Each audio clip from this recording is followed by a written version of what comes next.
Hey everyone, welcome to the Explainer. So, if you're a student, researcher, or, a project coordinator and you're currently drowning in this absolute sea of randomly named PDFs, scattered notes, and missing data, well, you are in exactly the right place.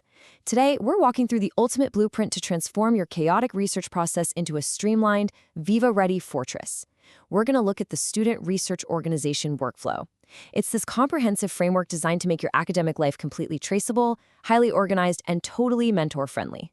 All right, let's look at our roadmap for today. We're covering structured Google Drive organization, transitioning to Notebook LM, strategic use of prompts, academic integrity and quality, and finally, those final research outcomes. Let's get right into it. Part 1. Structured Google Drive organization. We are building your data fortress. Okay, we have all fallen into the dreaded draft V3 really final trap, right?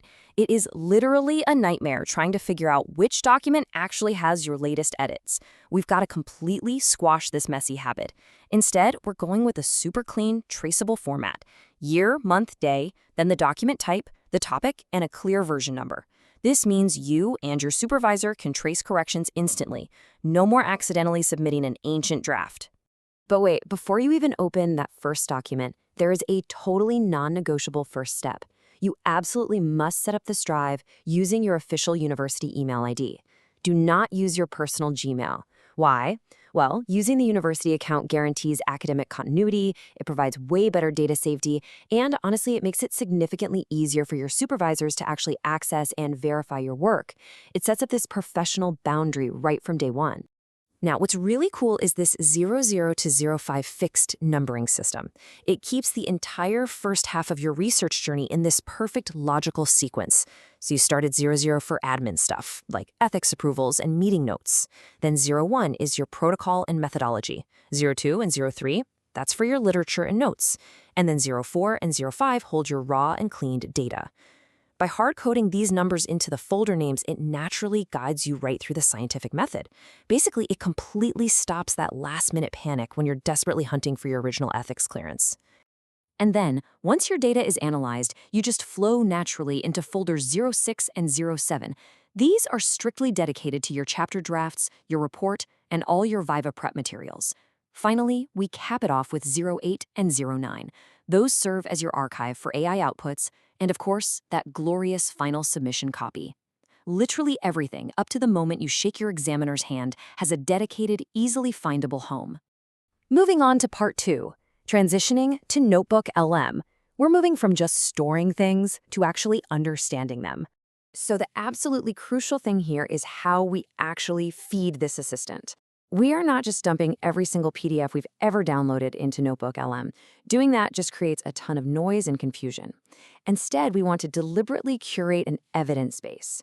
Think of picking roughly 5 to 15 really high-quality sources, your core protocols, your absolute most vital literature, your structured notes, and you just import those. This creates a laser-focused, premium knowledge base that Notebook LM can pull from with total accuracy. Okay, so once those top-tier sources are in, you'll be working across 3 distinct workspaces. Step 1 is the Sources panel. This is where you review the individual summaries the AI whips up for each paper, letting you confirm that the exact right evidence is actively being used. Step 2 is the Chat panel. This is where you actively interrogate your evidence base, asking really focused questions about themes or methodology. And then Step 3 is the Studio panel. That's where you take all those amazing insights and generate draft artifacts. We're talking study guides, overview audios, or even slide decks to really help you internalize the material. Part 3, strategic use of prompts. Let's talk about extracting some practical magic. So what does a safe, highly effective prompt actually look like? Well, it's something like generate a table comparing author, aim, design, sample, and findings across these papers. Boom. Instead of burning hours just manually copying and pasting details from a dozen different PDFs, you command the AI to structure all that data for you. It effortlessly generates this beautiful, comprehensive literature matrix, which completely frees up your brainpower for actual critical analysis, rather than just tedious data entry. And you know what? You can take this even a step further for identifying research gaps. By instructing Notebook LM to analyze only the specific sources you've uploaded, you can command it to isolate missing links in the literature. You can literally ask it to find population gaps, methodological flaws, geographical blind spots, or even missing evidence. And because it's strictly constrained to your curated uploads, it isn't going to hallucinate outside information.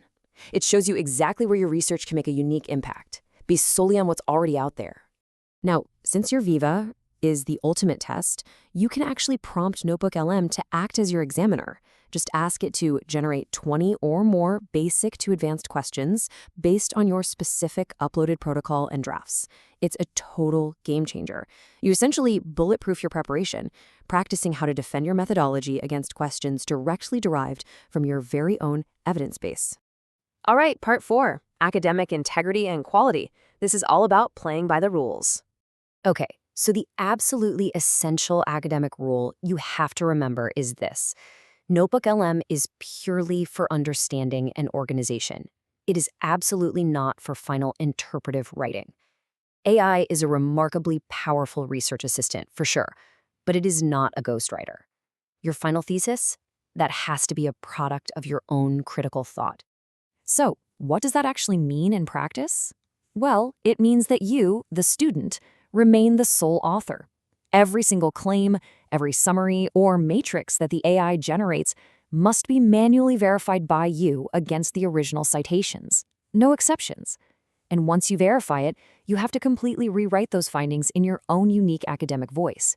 You're using the AI to organize the lumber, but you are the one building the house. Also, we really need to touch on data privacy here. You must never, ever upload sensitive, identifiable patient or participant data into Notebook LM. We're talking things like Aadhaar numbers, social security details, passport numbers. That stuff must stay completely out of the cloud. If you need AI assistance with data analysis, you have to use strictly anonymized or cleaned data summaries. Protecting participant privacy is literally the bedrock of ethical research. And to keep things completely transparent throughout all of this, you really should use a mentor review submission template. It's basically just a formalized way to share your organized Google Drive link and your Notebook LM progress straight with your supervisor. This is great because it ensures your mentor isn't just looking at some magically finished chapter. They can actually see the evidence base, the notes, and the organized folders fueling your drafts. It builds so much trust in your academic process. Which brings us to part 5. Final research outcomes. This is the payoff. Let's look at this lifecycle payoff because it's pretty awesome. Week 1, you start out with just a simple topic brief securely tucked away in folder 01. Jump to week 4, and by utilizing AI analysis on your core papers, you've got a massively improved protocol. By week 12, your comprehensive literature matrix is completely built and verified. And what does all that mean? It means on your final day, during the Viva Q&A, you are essentially impenetrable. Because you follow the structured workflow, every single claim you make on Defense Day is backed by a verifiable source, sitting exactly where it belongs in your drive. So, I'm going to leave you with this one question to chew on. Could your current research folder survive an unexpected audit by your supervisor today? If the answer is no, well, it might be time to start building your data fortress. Implementing this structured workflow definitely takes a little bit of effort up front, but honestly, the clarity, the confidence, and the absolute peace of mind it gives you on Defense Day, that is absolutely priceless. Thank you so much for joining me for this explainer, and happy researching!